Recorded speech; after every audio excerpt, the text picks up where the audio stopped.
Nah, jadi berhubung di video sebelumnya saya udah bahas juga bagaimana sih cara menambahkan situs di Google AdSense gitu ya. Nah, namun di sini saya akan bahas karena banyak banget nih yang dipertanyakan termasuk saya juga gitu ya. Di sini ada yaitu notifikasi di bagian sini ternyata situs kita ini ditolak. Nah, biasanya notifikasi ini ada lewat email juga ada gitu ya, dan ada juga di bagian sini pun ada gitu ya notifikasinya. Seperti di sini, Anda harus memperbaiki beberapa hal. Di sini perbaiki sekarang. Nah, sekarang saya akan bahas penyebab situs kita ini ditolak. Yuk, simak aja, ini dia.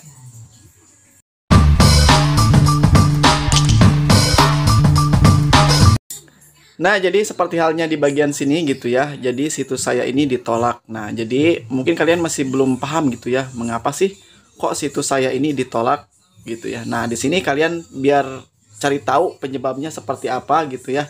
Di sini kalian tinggal klik aja di bagian sini ya, perbaiki sekarang. Nah, di bagian sini kita cari tahu. Nah, ternyata mengapa situs kita ini ditolak, yaitu menemukan di sini kami menemukan beberapa pelanggaran kebijakan, diantaranya iklan yang ditayangkan Google pada layar tanpa konten penayang. Terus selanjutnya kami tidak mengizinkan iklan yang ditayangkan Google pada layar dan juga yang tidak memiliki konten atau memiliki konten bernilai rendah, dan juga yang masih dalam proses pembuatan yang digunakan untuk notifikasi, navigasi atau tujuan perilaku lainnya.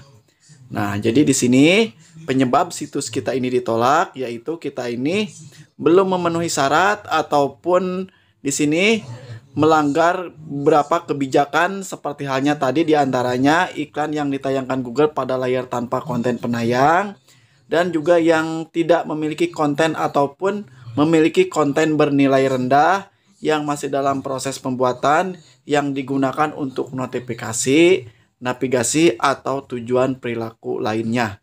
Nah, mungkin kalian masih bingung nih, apa sih yang dimaksud iklan yang ditayangkan Google pada layar tanpa konten penayang dan juga yang tidak memiliki konten atau memiliki konten bernilai rendah yang masih dalam proses pembuatan atau yang digunakan untuk notifikasi, navigasi atau tujuan perilaku lainnya.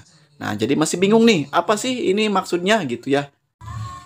Nah, jadi di sini saya akan bahas yang pertama dulu, yaitu iklan yang ditayangkan Google pada layar tanpa konten penayang. Apa sih yang dimaksud iklan yang ditayangkan Google pada layar tanpa konten penayang ini?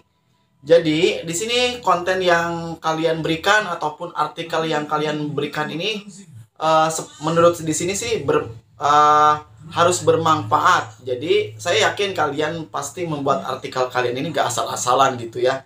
Jadi di sini harus bermanfaat, bukan berarti konten kalian ataupun artikel kalian buat ini tidak bermanfaat, tetapi artikel yang kalian buat ini sebenarnya sih bermanfaat sekali gitu ya.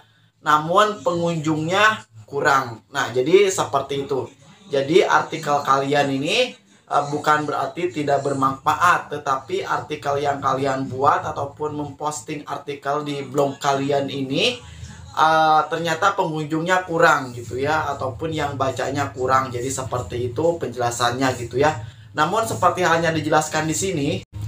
Nah, jadi seperti halnya dijelaskan di sini, iklan yang ditayangkan Google pada layar tanpa konten penayang ini kami tidak mengizinkan iklan yang ditayangkan Google di layar tanpa konten penayang ataupun berisi konten tanpa manfaat di sini ya. Jadi di sini agak sedikit sadis juga ya, tanpa bermanfaat. Padahal kan kita ini membuat artikel ini gak asal-asalan gitu ya. Nah, jadi konten yang Anda berikan harus bermanfaat bagi pengguna dan menjadi fokus bagi pengguna yang mengunjungi situs ataupun menggunakan aplikasi Anda. Oleh karena itu, kami mungkin membatasi atau menonaktifkan penayangan iklan di halaman yang berisi konten tanpa manfaat dan atau masih dibuat hingga halaman tersebut diubah gitu ya. Contoh, di sini tambahan yang dapat membantu Anda memahami kebijakan terkait nilai inventaris. Iklan tidak boleh ditempatkan pada layar buntu atau tanpa konten, misalnya halaman terima kasih, login, keluar, ataupun error gitu ya. Terus iklan tidak boleh ditempatkan dalam aplikasi yang fokus interaksi utamanya adalah pengguna tidak melihat layar, misalkan aplikasi center gitu ya. Jangan tempatkan iklan pada konten yang dibuat secara otomatis tanpa peninjauan atau seleksi manual. Mungkin di sini masih bingung juga gitu ya. Nah, jadi seperti halnya dijelaskan tadi, jadi yang dimaksud iklan yang ditayangkan Google pada layar tanpa konten penayang ini adalah konten kita ini masih belum banyak pengunjungnya, peminatnya, jadi otomatis iklannya ini dinonaktifkan untuk sementara. Tetapi kalau misalkan artikel kalian ataupun konten kalian ini sudah banyak pengunjungnya, otomatis kalian ini bakal diterima gitu, dan juga bakal menghasilkan uang dari artikel yang kalian buat tadi. Tetapi kalau misalkan ya seperti halnya dijelaskan tadi, iklan yang ditayangkan Google pada layar tanpa konten penayang ini salah satu penyebab situs kita ini ditolak, ya kemungkinan artikel kalian ini bukan berarti tidak bermanfaat, tetapi artikel kalian ini sedikit pengunjungnya karena baru dibuat akunnya, ya kemungkinan seperti itu gitu ya. Nah, jadi seperti itulah yang dimaksud iklan yang ditayangkan Google pada layar tanpa konten penayang. Tuh.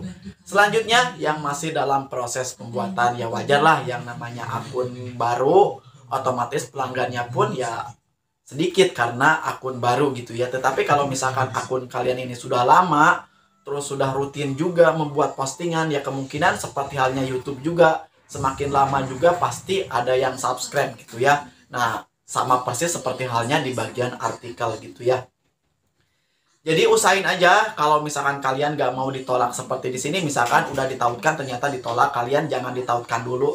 Jangan ditautkan terlebih dahulu kalau misalkan akun kalian masih belum benar-benar 100%. Nah, kalau misalkan akun kalian ini sudah banyak pelanggannya, terus postingan-postingan yang kalian buat ini ternyata banyak banget yang bacanya, peminatnya pun banyak.